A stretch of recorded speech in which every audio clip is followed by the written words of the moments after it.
예, 요즘 코로나 때문에 여러 가지 우리의 삶이 많이 바뀌었는데 특히 이게 마스크를 이제 안 쓰면 허전해지는 약간 이런 참 아이러니한 상황까지 오게 된 것 같습니다. 다들 또 여러 가지 어려운 상황 가운데서 건강하시고 또 우리의 육신뿐 아니라 영적인 건강도 늘 챙기시는 우리 모두가 되길 간절히 축원을 드립니다.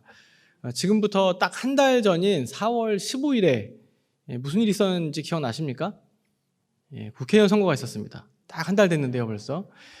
국회의원 선거가 있었는데 이번 선거는 코로나 때문에도 그렇고 여러 가지 이슈들이 많아가지고 참 이래저래 말도 많았던 그런 선거였던 것 같습니다. 그 뉴스를 보면 지금까지도 그 선거 여파가 아직까지도 여러 가지로 또 있는 것 같은데 아무튼 선거 때만 되면 어느 때인가부터 자주 이렇게 등장하는 단어가 하나가 있습니다. 그 단어가 뭐냐면 샤이라는 말입니다. 샤이. 선거 전에 여론조사를 이렇게 하는데 그 여론조사에서 이제 자신들에게 좀 불리하게 나오면 보수 쪽에서는 샤이 보수가 있다고 얘기하고 또 진보 쪽에서도 샤이 진보가 있다고 이렇게 이야기들을 많이 합니다.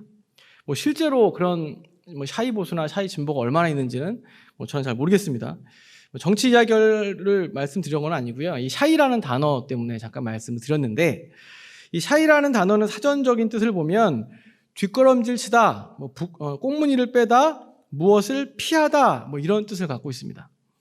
그래서 이제 여론조사를 했을 때 사람들이 자신의 성향을 잘 드러내지 않는 사람들, 질문을 하는데 질문에 대답을 잘 안 하려고 하는 사람들을 향해서 이제 샤이라는 표현을 쓴다는 거죠. 그래서 사실 이 샤이라는 단어는 우리가 일반적으로 쓸 때도 언제 씁니까? 저 사람이 샤이하다라는 말을 쓸 때는 자주 사용하진 않지만 좀 부끄러움을 많이 타거나 자기의 속을 잘 드러내지 않는 사람들을 표현할 때 이 단어를 사용하기도 합니다. 그런데 오늘 말씀해 보면 이 샤이와 비슷한 단어가 나옵니다. 부끄럽다라는 단어가 나오는데요. 오늘 말씀엔 사실은 반대말인 부정문인 부끄럽지 않다라는 말이 나오고 있습니다. 오늘 설교 본문 말씀인 이 로마서 1장 16절부터 17절 말씀 이 두 절은 굉장히 유명한 구절입니다. 여러분들도 지금 함께 읽으셨지만 굉장히 많이 들어보셨고 또 외우시는 분들도 많으실 겁니다.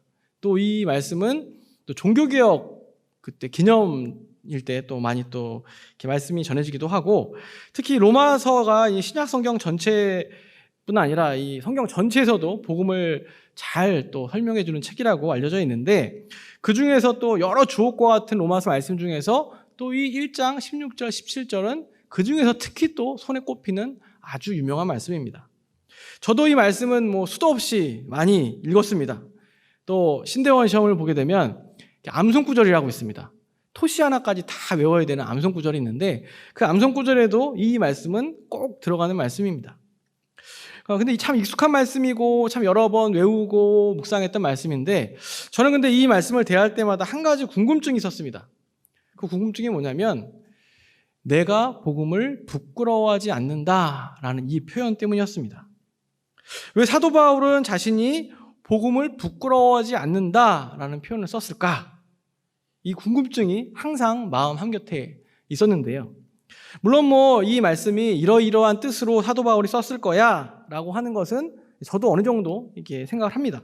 하지만 그럼에도 불구하고 이 말씀이 정말 구체적으로 어떤 의미가 있을까? 사도 바울이 왜 이 말을 썼을까라는 의도가 무엇일까라는 것이 항상 궁금했습니다. 그래서 오늘 이 시간에는 복음을 부끄러워하지 않는다라는 이 말씀을 중심으로 좀 함께 말씀을 나누고자 합니다. 먼저 사도 바울이 왜 자신이 복음을 부끄러워하지 않는다라고 이야기했을까? 왜 그랬을까요? 아주 기초적인 궁금증부터 시작을 해보면 왜 사도 바울이 이렇게 썼을 것 같습니까? 당연히 사도 바울이 복음을 부끄러워하지 않으니까 이렇게 썼겠죠. 자신이 당연히 복음을 부끄러워하지 않기 때문에 이 말을 썼습니다. 아주 이 기본적인 문자적인 의미는 생각해 볼 것도 없죠. 그런데 저는 이 질문을 하게 된 이유가 이 복음을 부끄러워하지 않는다는 내용이 이 표면적인 의미 외에도 사도 바울이 조금 더 하고 싶은 이야기가 그 또 다른 의미가 그 뒤에 있을 거다라는 그런 추론이 생겼기 때문입니다. 저는 말씀을 준비하면서 왜 사도 바울이 나는 복음을 부끄러워하지 않습니다라고 했는지에 대해서 몇 가지 이제 생각을 해보게 되는, 묵상하면서 준비하면서 생각해보게 되는데요. 여러분들도 한번 각자가 심리학자가 되셔서 사도 바울이 왜 그랬을까? 한번 의도를 파악해 보시면 좋겠습니다. 제가 세 가지를 말씀을 드릴 건데, 첫 번째가 뭐냐면 사도 바울이 이렇게 표현한 이유는 아마도 사도 바울이 과거 어느 시점에서 어느 시기에 복음을 부끄러워한 적이 혹시 있을 거라는 겁니다. 사도 바울이 과거 어느 때에 복음을 부끄러워했던 적이 있는데, 그런데 지금은 아니라는 겁니다. 그래서 자신은 지금 복음을 부끄러워하지 않는다라고 이렇게 여기에 기록했다는 거죠. 잘 아시는 것처럼 사도 바울의 과거는 어땠습니까? 사도 바울은 처음에는 그리스도인들을 그 누구보다 핍박했던 사람이었습니다. 그 누구보다 기독교인을 싫어했습니다. 그런데 전적인 하나님의 은혜로 예수 그리스도를 만나게 되었습니다. 그리스도인이 되었고 심지어 이방인의 사도가 되었습니다. 그 누구보다 가장 훌륭한 사도가 되었습니다. 사도 바울의 이런 이력에 대해서 우리는 다 알고 있지만 당시 그리스도인들도 사도 바울이 과거에 어땠던 사람이었는지는 다 알고 있는 사실이라는 겁니다. 그래서 사도 바울은 자신의 과거의 이력 때문에 혹시나 사람들이 오해할까봐, 혹시나 로마교회 교인들이 예전에 사도 바울의 모습 때문에 좀 잘못된 이렇게 색안경을 끼고 볼까봐, 예전엔 내가 복음을 부끄러워했지만, 내가 복음에 상반된 삶을 살았지만 지금은 그렇지 않다는 것을 밝히려고 했다는 겁니다. 어떠십니까? 이 주장에 대해서 여러분들은 어떻게 생각하십니까? 일리는 좀 있을 수 있는데 사실은 성립하기는 조금 어렵습니다. 그 이유는 뭐냐면 이미 사도 바울이 로마서를 쓸 때쯤에 사도 바울의 과거의 이력, 그리스도인이 되기 이전의 이력은 사실 별로 중요하지 않기 때문입니다. 사도 바울이 그리스도인이 된 것, 하나님의 사도로 부르심을 받은 것, 이 세월이 한참 흐른 뒤의 이야기가 이 로마서의 이야기입니다. 게다가 로마서를 지금 읽고 있는 로마 교회는 이방에 세워진 교회였습니다. 사도 바울이 예전에 유대교회에서 했던 그 일들이 지금 그렇게 큰 관심이 아니라는 겁니다. 두 번째로 생각해 본 것은 뭐냐면 사도 바울이 자신이 복음을 부끄러워하지 않는다라고 표현한 이유가 뭐냐면 이 표현은 사도 바울 자신에 대한 표현이 아니라는 겁니다. 자신에 대한 표현이 아니라 그 당시에 일부 그리스도인을 향한 사도 바울이 했던 이야기라고 볼 수 있다는 거죠. 그러니까 초대교회 당시 일부 그리스도인들이 실제로 복음을 부끄러워하는 사람들이 있었다는 겁니다. 누군가 복음을 부끄러워하는 사람들이 있었고 사도 바울은 그들을 향해서, 그 그리스도인들을 향해서 혹시 복음을 부끄러워하는 사람들이 있다고 들었는데 누군가는 복음을 부끄러워할지 모르지만 나는 결코 복음을 부끄러워하지 않습니다 라고 이렇게 표현했다는 겁니다. 어떻습니까? 이 주장은 굉장히 일리가 있죠. 왜냐하면 사도 바울이 활동할 당시에 이 기독교는 박해의 대상이었습니다. 그리스도인이 된다는 것은 스스로 고난의 길을 자처하는 일이었습니다. 유대인들에게는 이 복음은 가증한 것이었습니다. 헬라인들에게는 이 복음은 미련한 것이었고 수치스러운 것이었습니다. 황제 숭배를 하던 로마인들에게 이 복음은 아주 불온한 것이었습니다. 당시 그리스도인이 된다는 것은 유대인이건 헬라인이건 로마인이건 간에 기존에 자신이 누리던 모든 삶의 기득권들을 포기해야 하는 것이었고 또 손해를 봐야 하는 일이었습니다. 이루 말할 수 없는 어려움이, 고난이, 박해가 기다리고 있었습니다. 그러다 보니까 어찌어찌해서 하나님의 은혜로 그리스도인이 되긴 했는데 여전히 자신이 그리스도인인 것을 숨기고 사는 사람도 있었습니다.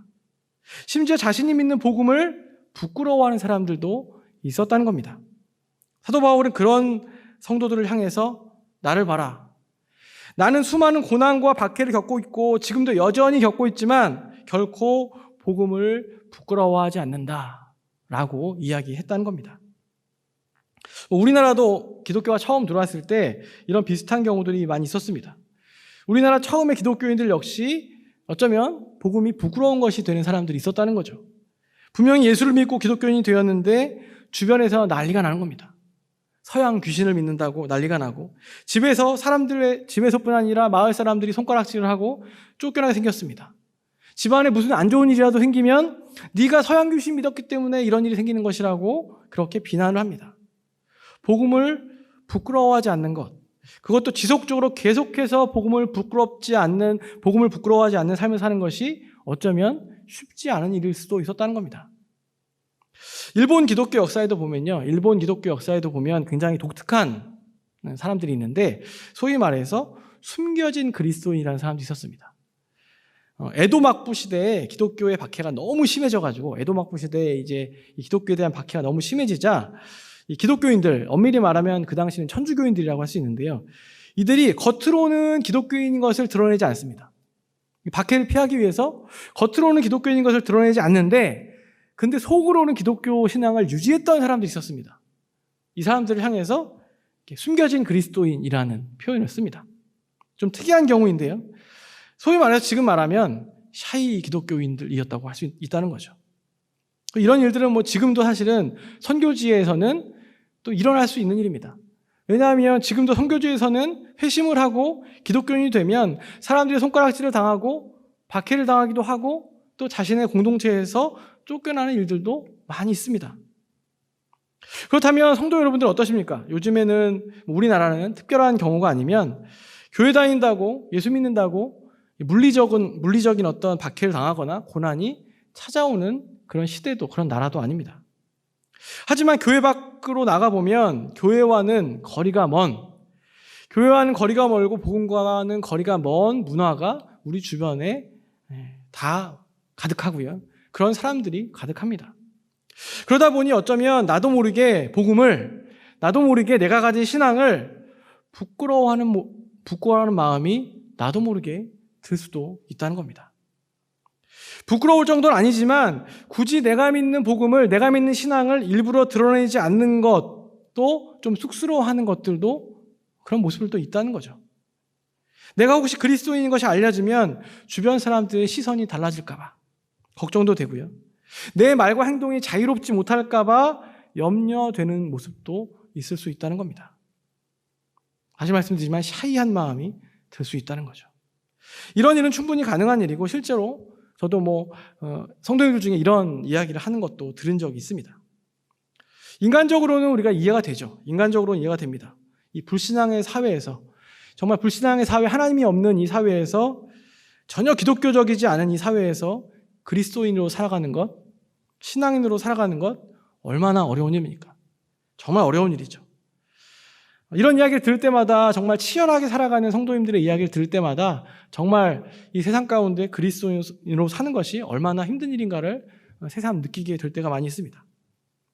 그러나 그럼에도 불구하고 우리 가운데 혹시나 복음을 부끄러워하는 마음, 내가 그리스도인인 것을 좀 나타내려고 하지 않는 마음들, 내가 기독교인인 것을 샤이하려고 하는 마음들이 있다면 그 마음이 한두 번이 아니라 지속되고 계속되고 있다면 그거는 굉장히 또 다른 큰 문제일 수 있다는 겁니다.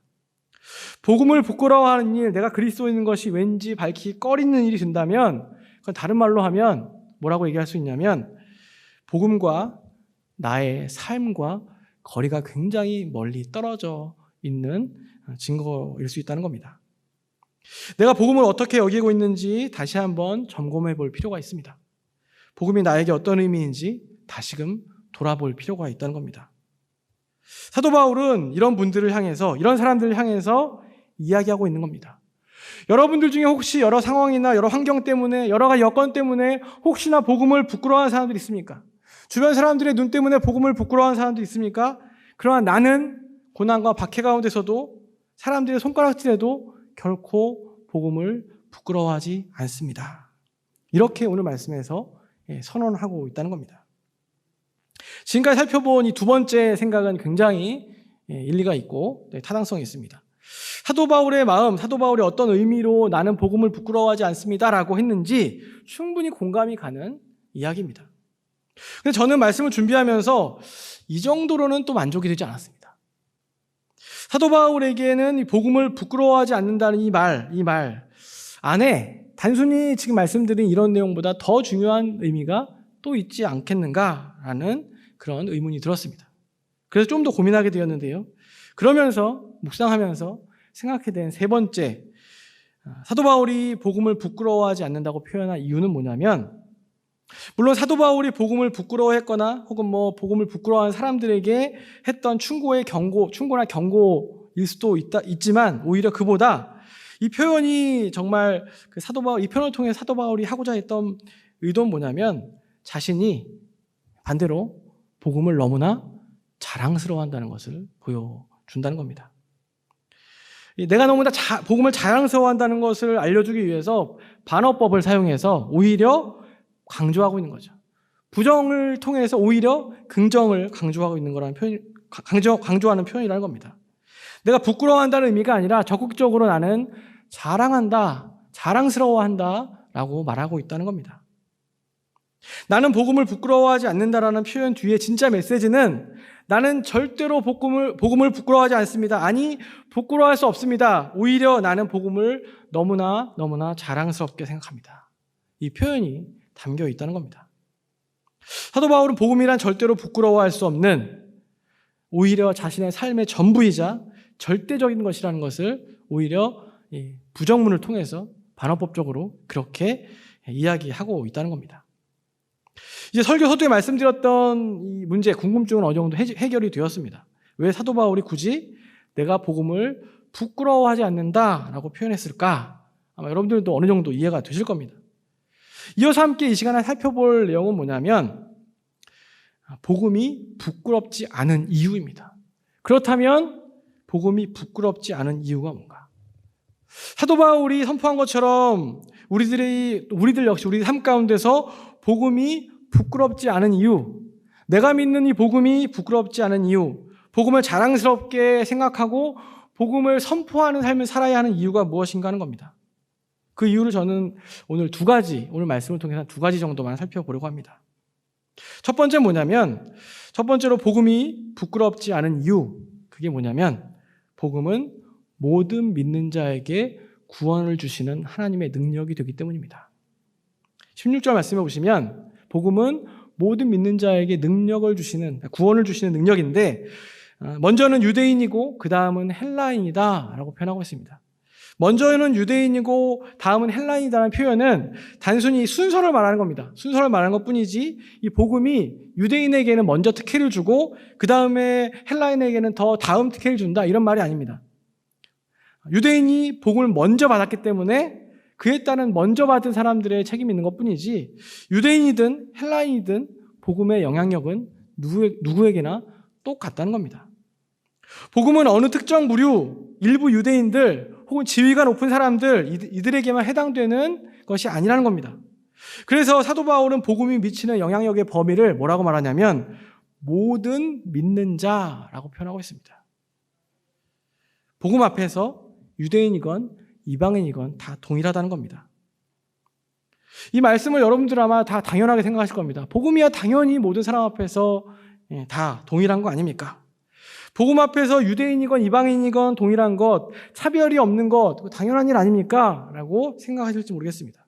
그러나 사도 바울이 로마서를 쓸 때 2000년 전 이 로마 제국이 지배하던 시대였습니다. 이 시대는 어떤 시대입니까? 차별이 극심하던 시대였습니다.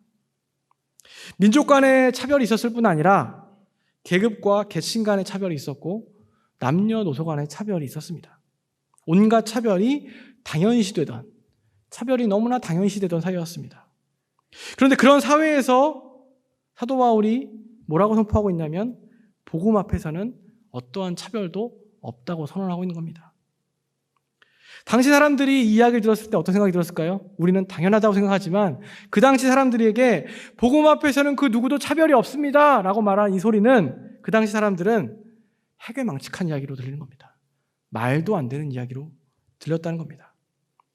로마인들 입장에서는 아무리 복음이 좋아 보여도 저 미개한 유대인들과 또 로마인 사이에 차별이 없다고? 말이 돼? 또 반대로 유대인들에게 어떻습니까? 유대인들은 자신들이 선민 사상을 갖고 있었습니다. 로마인들이 아무리 세계를 지배하고 있다고 해도 지금 아무리 힘이 강력하다고 해도 그들의 힘은 일시적일 뿐이고 유대인들이 이 세계를 지배할 것이라고 그렇게 여겼습니다. 하나님의 백성들이 아니라 이방인들이었습니다. 짐승과도 같은 이방인들이었습니다. 그런데 복음 앞에서 유대인들이나 이방인들이나 차별 없이 동일하다는 겁니다. 미치고 팔자 뛸 노릇이라는 거죠. 그런데 놀라운 건 뭐냐면 복음에 차별이 없기 때문에 우리는 복음을 부끄러워하지 않을 수 있습니다. 만일에 복음에 차별이 있다면 어땠을까요? 복음이 특정한 사람들에게만 정말 좋은 소식이고 복음이라면 그 복음은 앞서 나온 대로 부끄러울 수밖에 없는 복음일 겁니다. 그러나 복음은 그렇지 않습니다. 그래서 복음은 부끄러운 것이 아니라고, 복음은 자랑할 만한 것이라고 사도 바울이 선포하고 있는 겁니다.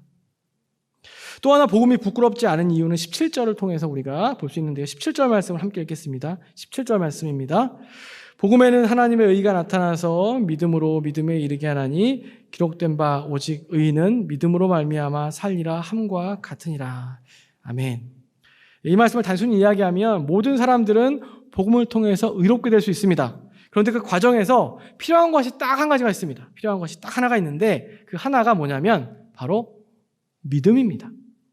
믿음으로 믿음에 이르고 그 믿음 때문에 의롭게 되고 그 믿음 때문에 살 수 있게 된다는 겁니다.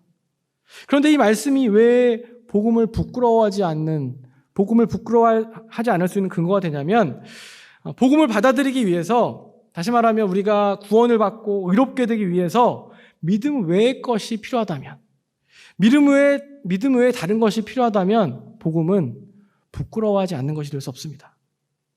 하나님께서 마련해 놓으신 한 가지 장치, 복음을 통해서 의롭게 되는 데 있어서, 복음을 통해서 구원받는 데 있어서 딱 한 가지 중요한 장치가 바로 믿음이라는 겁니다. 근데 이 믿음이라는 것도 여러분들은 어떻게 생각하십니까? 당연하게 생각하시죠. 당연히 믿음으로 우리가 구원받습니다. 믿음으로 우리가 복음을 믿음으로 하나님께서 의롭다라고 말씀해 주셨습니다. 너무 당연한 일이죠. 이 자리에 계신 성도님들은 다 믿음으로 하나님의 자녀가 되셨고 구원받는 백성이 되셨습니다. 그런데 우리가 아니라 다른 사람들이 생각할 때 어떨까요? 기독교가 아닌 다른 종교에서 볼 때 구원을 위해서 하나님께서 마련하신 단 하나의 장치가 있는데 그게 뭐냐면 복음을 믿는 거다라고 이야기하면 다른 종교나 다른 어떤 것을 믿는 사람들은 뭐라고 얘기하냐면 그건 말이 안 된다라고 얘기합니다. 다른 종교에도 구원이 있습니다. 다른 종교도 나름대로의 구원이 있습니다. 불교에서는 해탈이 될 수 있고, 열반 극락에 가는 것일 수 있고, 도교에서도 무라일체 이런 것도 있고요. 또 이렇게 자연과 합일되는 득도의 경지에 이르는 여러 가지 그 각각 종교나 각각 신앙의 구원의 모습들이 있습니다. 그런데 대부분의 이런 종교들은 그 구원, 그 도를 얻기 위해서는 커다란 결과물들을 요구합니다. 남들과 다른 사람들이 도저히 따라올 수 없는 어떤 행위나 수행이나 덕목을 쌓을 것을 이야기합니다. 선행을 쌓아야 소위 말해서 구원을 받을 수 있다고 이야기합니다. 로마 종교들도 마찬가지였습니다. 그런데 그리스도교가 나타나서 뭐라고 얘기하냐면 우리는 믿음 하나면 돼라고 이야기하는 겁니다. 우리는 믿음 하나면, 복음을 믿으면 그게 구원의 길이고 그것을 통해서 의롭게 될 수 있어 라고 이야기하는 겁니다. 이런 놀라운 말이 어디 있습니까? 이 놀라운 진리가 바로 우리가 복음을 부끄러워하지 않는, 나아가 복음이 얼마나 자랑스러운 것인지를 나타내주는 그런 사실이라는 겁니다. 만일에 믿음 외에 다른 것이 필요했다면 앞서 이야기했던 것처럼 비슷하게 또 다른 차별이 생기게 되는 거죠. 만일에 믿음 외에 다른 것이 있다면 복음은 차별이 생기는 겁니다. 우리에게 필요한 건 복음 앞에서 믿음으로 반응한 것뿐입니다. 그것이 바로 구원의 길이라는 겁니다. 이렇게 이야기하면 어떤 사람들은 이렇게 얘기합니다. 값싼 복음이라고 이야기합니다. 너무나 쉬운 거 아니냐? 그렇게 소중한 것을 이렇게 쉽게 해결하면 어떻게 하냐라고 이야기합니다. 그러나 믿음은 결코 쉬운 게 아닙니다. 모든 사람에게 똑같이 적용되는 이 믿음이, 이 단 한 가지 조건이 있는 믿음이 어떻게 보면 쉬운 거라고 이야기할 수도 있겠지만 사실은 잘 들여다보면 믿음처럼 어려운 게 없습니다. 그래서 사실 우리가 믿음을 갖고 있다는 것이 얼마나 큰 은혜인지를 우리가 알아야 한다는 겁니다. 여러분들 복음을 믿으십니까? 그 믿는 복이 얼마나 큰지 여러분들 아십니까? 잘 깨닫지 못할 때가 많이 있죠. 우리는 믿으니까, 이미 믿고 있으니까 믿음을 통해서 구원에 이른다는 말, 또 믿음 갖는 거 당연하다고 생각할 수 있습니다. 그러나 사실은 믿음을 갖는 것, 그 어떠한 것보다 더 큰 축복이라는 사실을 기억하시길 바랍니다. 믿음을 갖고 싶어도 갖지 못하는 사람들도 있다는 겁니다. 요즘 코로나 때문에 또 여러 가지 어려운 상황에서도 교회 장례가 여러 차례 있었는데 또 1교구 장례가 또 있었기 때문에 여러분들이 많이 염려해 주셔서 감사드리는데 기도해 주시고, 장례 때마다 우리 담임 목사님께서 늘 해주시는 말씀이 있습니다. 항상 빼놓지 않고 말씀해 주시는 말씀이 바로 믿음을 갖고 사는 것이 가장 큰 복이다라는 말씀입니다. 믿음을 갖고 돌아가셨기 때문에 복되다라는 말씀입니다. 오늘 말씀의 제목을 저는 복음이 진짜다라고 이렇게 정했는데, 사실은 제목 정하는 게 쉽진 않았습니다. 제목이 중요한 건 아니지만 제목을 정하는 게 쉽지 않았는데, 그럼에도 제가 복음이 진짜다라고 정한 이유는 뭐냐면, 우리가 가진 복음이 얼마나 귀하고 얼마나 소중한지 우리가 종종 놓치고 살아갈 때가 있다는 생각 때문이었습니다. 우리가 가진 복음은, 이 복음을 듣고 믿어서 하나님의 자녀가 되는 이 은혜는 얼마나 큰 것이고 얼마나 놀라운지를 우리는 늘 깨달아야 되는데, 때로는 이 사실에 우리가 무뎌져 있진 않은가, 그렇게 무뎌져 있는 또 저 자신을 발견할 때도 있었습니다. 한때 유행했던 문구 중에 다시 복음 앞에라는 문구가 있었습니다. 다시 복음 앞에. 다시 복음 앞에라는 이 문구는 어느 한때 그냥 반짝 유행하는 문구로 끝나서는 안 됩니다.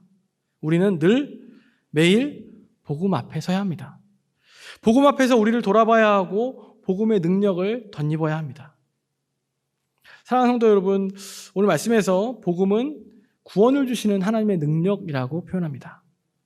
이 말씀을 기억하면서 우리가 가진 복음을 통해서 나를 비롯해서 우리 가정을, 우리 교회를, 내 주변을, 우리 사회를, 세상 모든 영역을 구원하시기를 원하시는 그 하나님의 능력을 경험하실 수 있기를 간절히 바랍니다.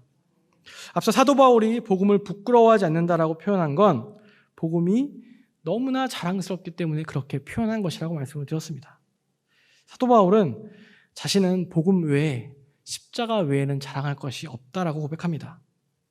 여러분들은 무엇을 자랑하십니까? 우리들도 복음을 자랑하는 삶을 사시길 바랍니다.